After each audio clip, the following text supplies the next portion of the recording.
आज वर्ल्ड में करीब 13,000 न्यूक्लियर वेपन्स हैं, जिसमें से 5,580 न्यूक्लियर वेपन्स तो अकेले रशिया के पास हैं। ऐसे में अगर वर्ल्ड वॉर छिड़ गई तो दुनिया 3 हिस्सों में बंट जाएगी। एक तरफ America, Canada, UK, Japan, Europe और ऑस्ट्रेलिया के होने के चांसेस हैं, तो दूसरी तरफ होंगे रूस, बेलारूस, ईरान, सीरिया, वेनेजुएला, उत्तर कोरिया और चीन, जिनको लीड करेंगे रशिया और चाइना। वहीं कई डेवलपिंग कंट्रीज भी वॉर में हिस्सा ले सकती हैं, जिनका लीडर हो सकता है भारत, और इसका रिजल्ट होगा तबाही।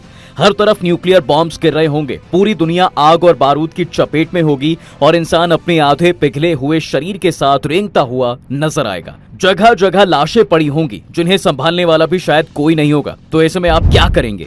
कैसे आप अपने आप को और अपनी फैमिली को बचा पाएंगे? भारत कैसे इस वॉर में सरवाइव करेगा? हमारे पास एक सॉल्यूशन है। एक्चुअली दुनिया में ऐसी 4 कंट्रीज हैं जो आपको और आपकी फैमिली को ऐसे वक्त में सेफ रख सकती हैं। लेकिन ये कंट्रीज हैं कौन सी?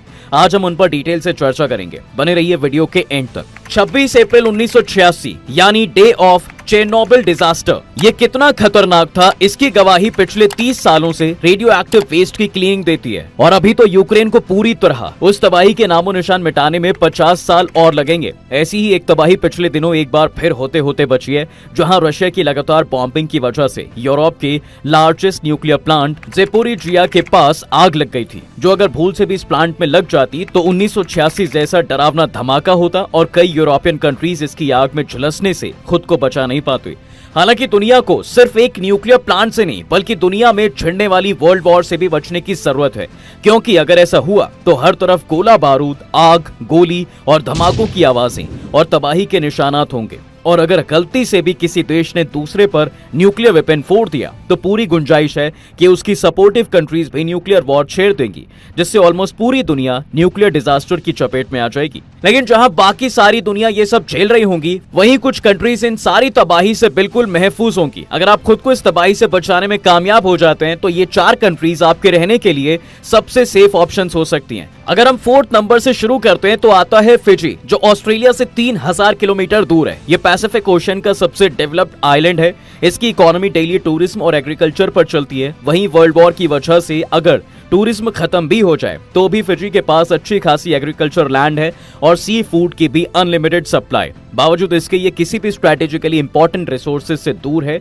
जिससे दुनिया की सुपर पावर्स की नजर इस पर पड़े। दूसरा, ये रशिया, अमेरिका, यूरोप और अफ्रीका से इतनी दूर है कि बाकी दुनिया में होने वाली वॉर के साइड इफेक्ट्स इस तक पहुंचेंगे ही नहीं। इवन अगर ऑस्ट्रेलिया पर भी अटैक होता है तो भी इसे समुद्री रास्ते से कैप्चर करना आसान काम नहीं है, क्योंकि इसके आसपास 300 और आइलैंड्स हैं जिन्हें किसी भी हैवी नेवी के साथ क्रॉस करना इम्पॉसिबल है। इसलिए अगर वर्ल्ड वॉर होता तो यहाँ पर रहने वालों को कोई दिक्कत नहीं होगी। हाँ, अगर इतना जरूर है कि यहाँ पर आने के बाद आप बाकी दुनिया से कट ऑफ हो जाएंगे। ऐसे में वर्ल्ड वॉर कौन जीत रहा है ये जानना भी आपके लिए शायद बहुत मुश्किल होगा। खैर, अब आते हैं दूसरे नंबर पर, स्विट्जरलैंड। ये एक छोटी सी लैंडलॉक्ड कंट्री है जो फ्रांस, जर्मनी, इटली और ऑस्ट्रेलिया में घिरा हुआ है, जिनमें से जर्मनी, इटली और फ्रांस वो देश हैं जो वर्ल्ड वॉर 2 का हिस्सा रह चुके हैं। इनकी छत्र छाया में रहकर भी स्विट्जरलैंड शायद दुनिया का सबसे न्यूट्रल देश है। इतना न्यूट्रल कि पिछले 200 सालों में स्विट्जरलैंड ने एक भी जंग नहीं लड़ी। इसने आखिरी जंग नेपोलियंस के खिलाफ लड़ी थी, वो भी 1815 में। स्विट्जरलैंड यूरोपियन कंट्री है, लेकिन बड़ी बात यह है कि यूरोप में होने के बावजूद स्विट्जरलैंड ना तो यूरोपीय यूनियन का मेंबर है और ना ही नेटो का हिस्सा है। अब आप कहेंगे कि भला इससे स्विट्जरलैंड सेफ कंट्री कैसे हो सकता है?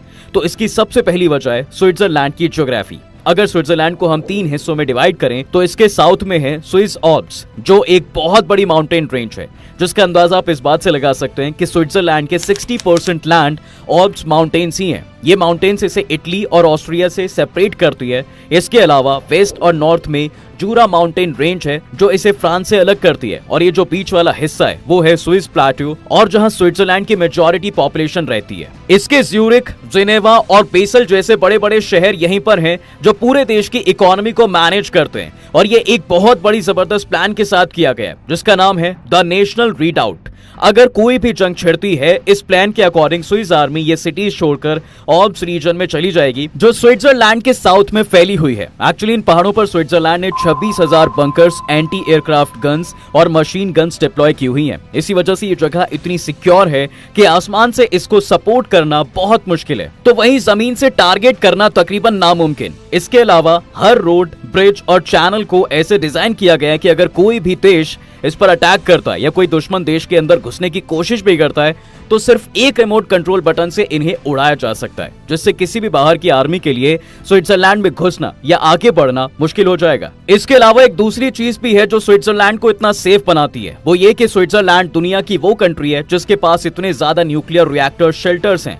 अगर उस पर कोई भी न्यूक्लियर अटैक होता है तो वो अपनी सारी आबादी को बचा सकता है। बता दें कि 1978 के बाद से स्विट्जरलैंड में एक रूल बना दिया गया है जिसके अकॉर्डिंग हर रेजिडेंशियल बिल्डिंग में न्यूक्लियर शेल्टर होना कंपलसरी है, और इसकी कैपेसिटी इतनी ज्यादा रखी गई है जो तकरीबन 12 मेगाटन का ब्लास्ट बर्दाश्त कर सके। स्विट्जरलैंड की न्यूक्लियर शेल्टर कैपेसिटी 114% है, यानी सिर्फ अपने ही नहीं बल्कि बाहर से 14% लोग भी अगर आ जाएं तो ये शेल्टर उन्हें भी अकोमोडेट कर सकता है। तो हम ये कह सकते हैं कि न्यूक्लियर वॉर भी स्विट्जरलैंड का कुछ नहीं बिगाड़ सकती, और इसलिए किसी ने कहा था कि अगर दुनिया में न्यूक्लियर वॉर हुई तो सिर्फ 3 चीजें बचेंगी: कुछ कंट्रीज के प्रेसिडेंट्स, कॉकरोचेस और 86 लाख की स्विस आबादी। तीसरे नंबर पर आती है न्यूजीलैंड, जो फिजी से कुछ मीलों की दूरी पर है, जो कि ग्लोबल पीस इंडेक्स के मुताबिक दुनिया का सबसे पीसफुल और दुनिया का 10वां सबसे खुशहाल देश है। लेकिन इसकी वर्ल्ड वॉर 3 में सेफ रहने की असल वजह इसकी लोकेशन, जियोपॉलिटिकल पॉलिसीज और रिसोर्सेज रीच होना है। पहले आप न्यूजीलैंड के मैप को देखिए।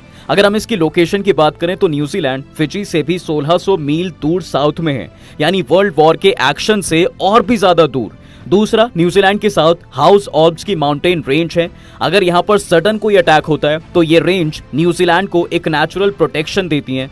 इसके अलावा न्यूजीलैंड की सेफ्टी की तीसरी वजह है यहाँ की पीसफुल फॉरेन पॉलिसी, जो ये गारंटी देती है कि वो किसी भी वर्ल्ड वॉर का हिस्सा ना बने। वहीं इसका लास्ट और सबसे इंपॉर्टेंट पॉइंट है इसकी इंटरनेशनल जियोपॉलिटिक्स, जिसमें न्यूजीलैंड की कोई बहुत ज्यादा स्ट्रैटेजिक इंपॉर्टेंस नहीं है। इस वजह से भी न्यूजीलैंड दुनिया के बाकी कंट्रीज के लिए इतना जरूरी नहीं है कि जिसको हासिल करने के लिए वो इतनी मशक्कत उठाकर इस पर अटैक करे। इसलिए ये वर्ल्ड वॉर में सेफेस्ट कंट्रीज में से एक है। अब आखिरी नंबर पर आता है आइसलैंड, जो यूके और बाकी यूरोप से 1000 मील की दूरी पर बसा हुआ है। आइसलैंड बेहद खूबसूरत होने के साथ साथ नेचुरल रिसोर्सेज से माला माल है। ये अटलांटिक ओशन का दूसरा सबसे बड़ा आइलैंड है। आइसलैंड में 2 ऐसी चीजें हैं जो इसे दुनिया में होने वाली हर वॉर से दूर रखती हैं, यानी इसे सेफेस्ट कंट्री बनाती हैं। ऐसे में सबसे पहले आती है इसकी लोकेशन। ये यूके और बाकी यूरोपीय देशों से इतना दूर है कि अगर डायरेक्ट वॉर होती है तो इसकी तरफ किसी का ध्यान भी नहीं जाएगा। और दूसरा, आइसलैंड के पास इतने ज्यादा रिन्यूएबल एनर्जी रिसोर्सेज हैं कि ये अपनी ही 100% एनर्जी खुद ही जनरेट करता है। आइसलैंड के पास असल में बहुत ज्यादा जियोथर्मल एनर्जी है जिसे ये बिजली और हीट में कन्वर्ट करता है, इसलिए इसे बाहर से कोई एनर्जी इंपोर्ट करने की जरूरत ही नहीं पड़ती। तो जहां बाकी कंट्रीज वर्ल्ड वॉर के दौरान एनर्जी क्राइसिस से गुजर रहे होंगे, वहीं आइसलैंड को कोई खास फर्क नहीं पड़ेगा।